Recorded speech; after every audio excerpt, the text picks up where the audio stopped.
Hello and welcome to Let's Talk Space News for Friday, January 11th. Thank you so much for joining us. I'm Kyle Henry. Let's talk about what's going on in space. I never want to hold again.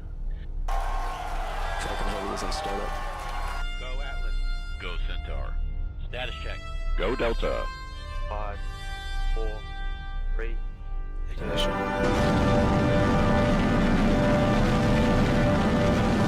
Our top story, NASA has now officially delayed Demonstration Mission 1 to no earlier than February. Demonstration Mission 1 is the SpaceX uncrewed test mission for commercial crew. This delay came because they need to complete hardware and joint reviews. No word on how the government shutdown will affect the new launch date if it continues on into February. Please don't. But they have said that a new target date will actually be announced once the Eastern Range and the ISS program have coordinated a new date. So hopefully we'll get an actual date besides just February soon.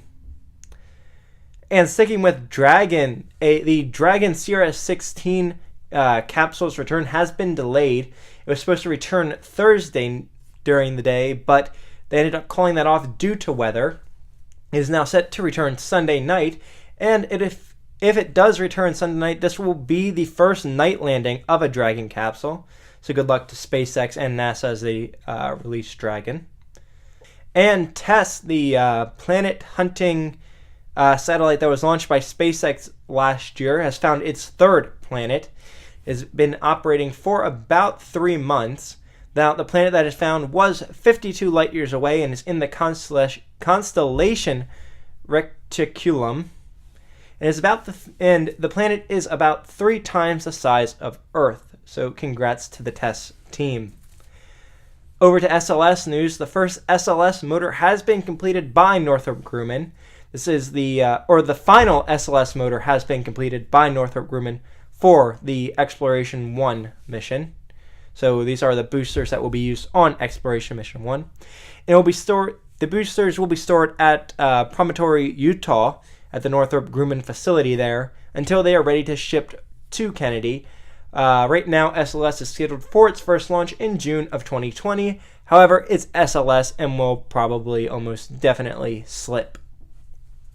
And a new method has been discovered of creating Plutonium-238.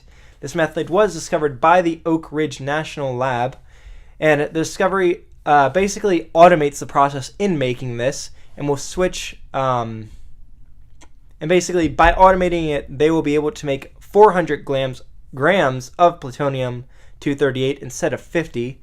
Now, we were going to actually run out of Plutonium-238 by 2030, and the reason this is so important to NASA is that Plutonium-238 is what's used in the RTGs that power probes like New Horizon, the Curiosity rover, the Voyager missions, Cassini, and basically anything that goes out past Jupiter, we'll say, because I know Juno has solar panels, but anything that goes out past Jupiter basically needs an RTG if it wants to have power, because when you get that far out, a solar panel basically isn't effective enough. So that's why they were needed for this. Now, the reason we were going to run out is because Plutonium-238 is basically a byproduct of making nuclear bombs, and we kind of stopped that during the Cold War because we kind of realized, hey, we can blow up the world 7 times over. Who needs an 8th? But this is great news because had we run out, we would have probably lost out on a bunch of missions in the 2030s that will be huge and would need these RTGs. So good job to the Oak Ridge Lab on their discovery. And turning to bad NASA news, the Hubble Wide Field Camera 3 is down. It was turned off due to voltage readings and were seen out of the normal range. Now, when they noticed these readings that were out of the range, they basically decided to turn it off and begin gathering data and figure out why it was giving higher voltages than expected. Now, Hubble will be continuing to work while this investigation is happening. They just won't be using the Wide Field Camera 3.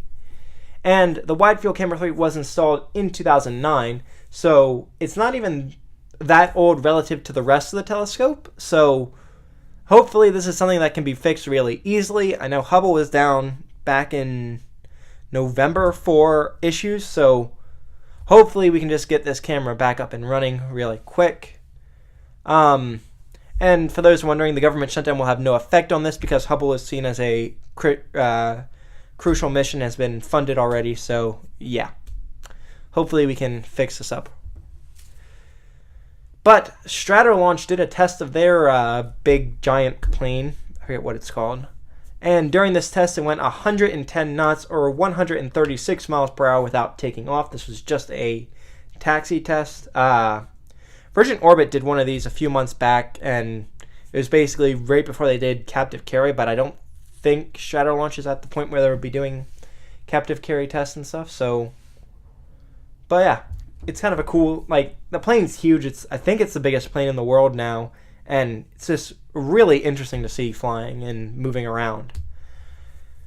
But we had 2 launches in the last couple of days between last episode and this one. SpaceX was set to be the first launch of the year. However, they were just barely beat by China, who had a launch on January 10th, just after midnight in China.